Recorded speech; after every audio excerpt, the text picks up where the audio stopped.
For that matter, anyone who was a comrade of the captain's was enough to frighten them to death.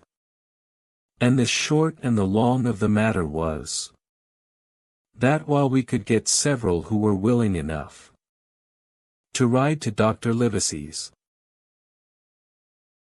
which lay in another direction, not one would help us to defend the inn. They say cowardice is infectious. But then argument is, on the other hand, a great emboldener. And so when each had said his say, my mother made them a speech. She would not, she declared, lose money that belonged to her fatherless boy. If none of the rest of you dare, she said, Jim and I dare. Back we will go, the way we came. And small thanks to you big, hulking, chicken-hearted men. We'll have that chest open, if we die for it, and I'll thank you for that bag, Mrs. Crossley, to bring back our lawful money in. Of course I said I would go with my mother. And of course they all cried out at our foolhardiness. But even then, not a man would go along with us. All they would do was to give me a loaded pistol, lest we were attacked, and to promise to have horses ready saddled, in case we were pursued on our return, while one lad was to ride forward to the doctor's, in search of armed assistance.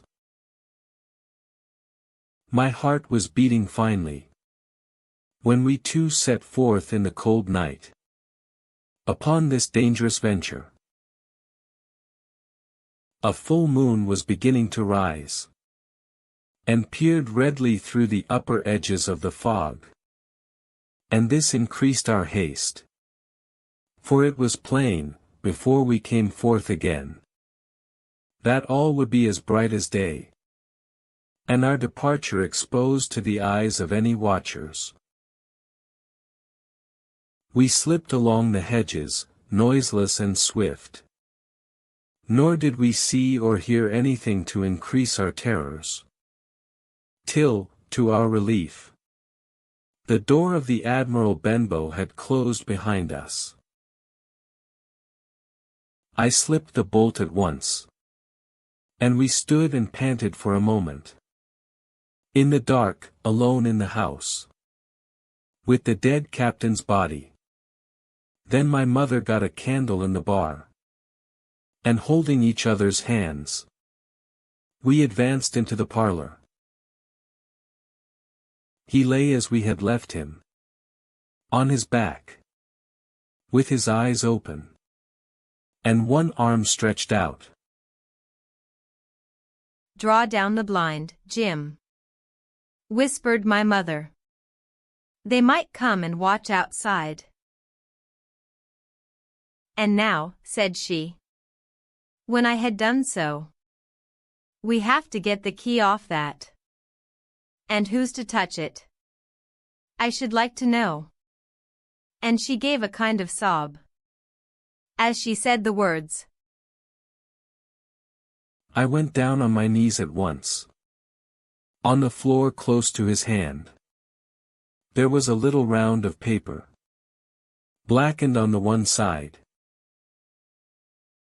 I could not doubt that this was the black spot.